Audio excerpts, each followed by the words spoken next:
I told you your ADHD, your depression, your anxiety, or your bipolar disorder isn't a chemical imbalance at all, but malnutrition, poisoning, and trauma that the pharmaceutical companies are capitalizing on? Let me show you the science they don't want you to see. Let's start with ADHD. For decades, they've told you that it's a neurological disorder. You're lazy, you're broken, here's some prescription Adderall. But here's what the peer-reviewed science actually says. Up to 60% of people diagnosed with ADHD have something called an MTHFR gene mutation.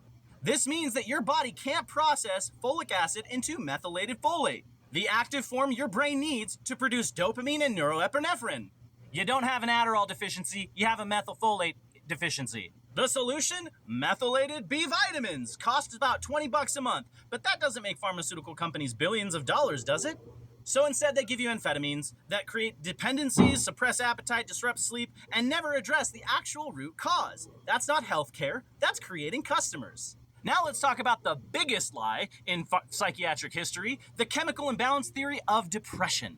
For over 50 years, they told you depression is caused by low serotonin. That's why you need SSRIs, Prozac, Zoloft, Lexapro. In 2022, a comprehensive review of decades of research conclusively proved there is no evidence that depression is caused by low serotonin.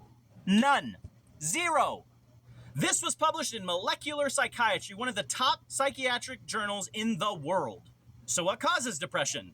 Adverse childhood experiences or trauma, nutritional deficiencies, especially vitamin D, omega-3 and B vitamins, chronic inflammation from gut microbiome disruption, living in a toxic, exploitive system that extracts your labor and dignity. But instead of addressing any of that, they just give you a pill and say, take this for 6 to 8 weeks and maybe it'll work. Has sexual dysfunction side effects in up to 70% of users, causes emotional blunting, creates physical dependencies, and in 8 to 27% of cases can actually trigger bipolar disorder in people who have never had it. They're treating malnutrition with medication, they're treating trauma with prescription, and they're treating environmental poisoning with pills. Speaking of bipolar disorder, let's talk about how the pharmaceutical industry literally creates mental illness. SSRIs can produce manic episodes in people who are only depressed. This is called SSRI-induced mania, then it's documented in medical literature. So here's the cycle. Person is depressed, maybe from trauma, malnutrition, or toxic environment.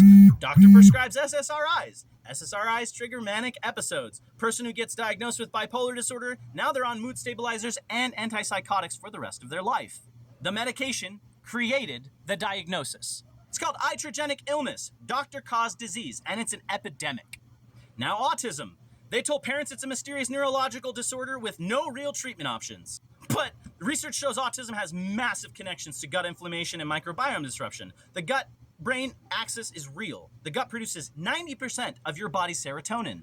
And you know what shows remarkable results for autism? Cannabis. Cannabis is an anti-inflammatory. It calms the inflammatory cascading effect of the brain. Parents are seeing their children improve dramatically. Better communication, reduced anxiety, improved social interactions. But cannabis is still a Scheduled 1 federally, while they push antipsychotics that cause measurable brain shrinkage in children. Let that sink in. Here's what they're not testing you for. Lead poisoning causes anxiety, depression, impaired cognition, and behavioral problems. It's in old pipes, paint, soil contaminations. The Flint water crisis was not an isolated incident. Mercury from fish, dental amalgamations, industrial pollutions causing memory problems, mood swings, tremors, and fatigue. Cadmium from cigarette smoke interferes with neurotransmitter production. Arsenic in water supplies across America cause neurological damage. Heavy metals reduce your ability to produce serotonin, dopamine, and neuroepinephrine. They're literally poisoning your neurotransmitter system. The symptoms? Anxiety, depression, ADHD, cognitive impairment. But instead of testing for toxins, they give you prescriptions. Instead of cleaning up the environment, they medicate the victims. This isn't incompetence, this is the design. The CDC's Adverse Childhood Experience Study followed over 17,000 people and found that childhood trauma predicts mental illness and addiction and chronic disease better than genetics. Emotional abuse, physical abuse, neglect, household dysfunction, these experiences literally change brain development and stress response systems. Your depression isn't a chemical imbalance, it's your body's appropriate response to an inappropriate situation. But instead of trauma-informed care therapy, safe housing, and economic stability, they give you pills that suppress the symptoms while trauma remains unprocessed. They're medicating normal people's responses to abnormal circumstances. Let me be crystal clear about what's happening. What they call ADHD is often enhanced pattern recognition and multidimensional processing in the brain that needs specific nutrients. What they call autism is often different sensory integrations that excel in specific domains when inflammation is addressed. What they call bipolar is often expanded consciousness range and creative cycling that gets destabilized by SSRIs. What they call depression is often your body's normal response to trauma, malnutrition, and living in a system designed to extract from you. What they call anxiety is often your appropriate response to environmental threats, including literal environmental toxins. You're not broken, the system is broken. Your brain isn't defective, it's responding to defective inputs. Nutrient-depleted food, environmental toxins, childhood trauma, chronic stress, economic exploitation, social isolation. And instead of fixing any of that, they convince you to take pills for the rest of your life. So what do we actually do? Well, first, get tested. MTHFR gene testing, it's about $100 to $200. Heavy metal toxic screenings, comprehensive nutritional panels, gut microbiome testing, thyroid function. Second, address the root causes. If you have the MTHFR mutation, methylated B vitamins. If you have heavy metals, work with a doctor on safe chelation protocols. If you're getting gut inflammation, get an anti-inflammatory diet, probiotics, consider cannabis legally. If vitamin D deficient, supplement with D3K2. If omega-3 deficient, high-quality fish oils or algae oil. If trauma, actual trauma therapy, EMDR, somatic experiencing, not just pills. Third, question everything.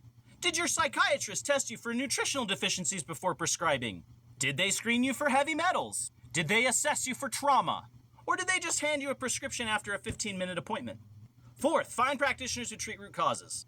Functional medicine doctors, integrative psychiatrists, neuropaths who understand biochemistry, trauma-informed therapists. I'm not saying medication never helped anyone. I'm saying that they should be the last resort after addressing nutrition, toxic exposure, trauma, inflammation, sleep, exercise, community. Not the first line of defense, people. Listen to me. You're not defective. You're not broken. You are not a lifelong patient. You're a human being responding to malnutrition, to poisoning, to trauma, and toxic systems. The same consciousness that they're trying to medicate into submission, that's your gift. That's your enhanced pattern recognition. That's your sensitivity to what's wrong in the world. They pathologized your genius because it threatens their control. Your ADHD brain sees connections they can't. Your autistic brain processes information they don't understand. Your anxious brain is correctly identifying threats. Your depressed brain is appropriately responding to an inappropriate reality. You don't need to be fixed. You need to be nourished, detoxified, healed from trauma, and freed from a system of exploitation. The pharmaceutical industrial complex makes $100 billion annually, convincing you otherwise. Stop letting them profit from your pain. Test, heal, rise. You were never broken.